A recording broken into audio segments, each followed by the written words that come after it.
नमस्कार, जय हिंद साथियों। स्वागत है आपका।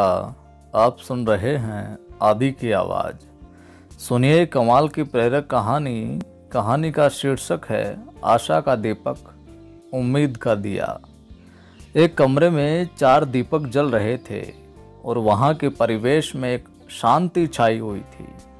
शांति भी ऐसी थी कि उनकी मंद स्वर में भी की जाने वाली बात को आसानी से सुना है जो जा सकता है।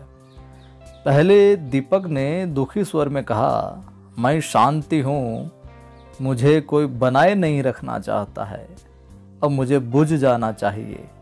और इतना कहते कहते वो बुझ जाता है। दूसरे दीपक ने कहा, मैं विश्वास हूँ, अधिकांश लोग मुझे लंबे समय तक कायम नहीं रख सकते हैं, फिर मेरे जलते रहने का क्या प्रयोजन है। इतने में हवा का एक झोंका आया और उसकी लौ को उसने बुझा दिया।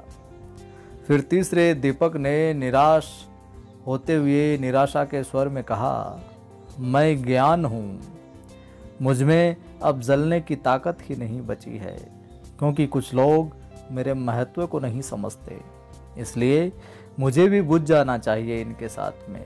निराशा के इन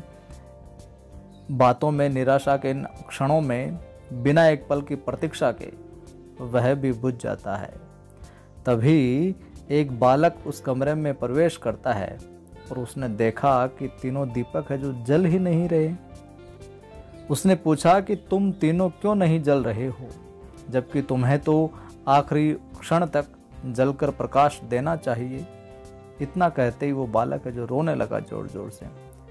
तभी चौथा दीपक जो अभी तक जल रहा था, उसने बालक का रोना देखकर कहा, मेरे जलते रहने पर तुम्हें रोने की कोई ज़रूरत नहीं है, क्यों रोते हो भला, क्योंकि मैं जो हूँ वो आशा का दीपक हूँ।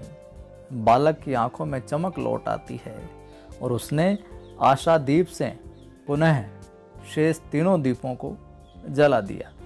इस प्रसंग से, इस कहानी से हमें सीखने को मिलता है कि आशा, उम्मीद, होप वह दीपक है जिससे शांति, विश्वास और ज्ञान को पुनर्जीवित किया जा सकता है। हमारे जीवन में आशा की किरण है जो हमेशा बनी रहनी चाहिए और इसके बल पर हम संपूर्ण मानवता के लिए आशादीप बन सकते हैं। मानवता पर ही संसार की है जो आधारशिला टिकी हुई है। यह प्रसंग आपको अच्छा लगा तो वीडियो को लाइक कीजिए, शेयर कीजिए। पहली बार सुन रहे हैं चैनल पर तो चैनल को सब्सक्राइब कर बेल आइकन क्लिक करें। फिर मिलता हूँ किसी और प्रसंग के साथ।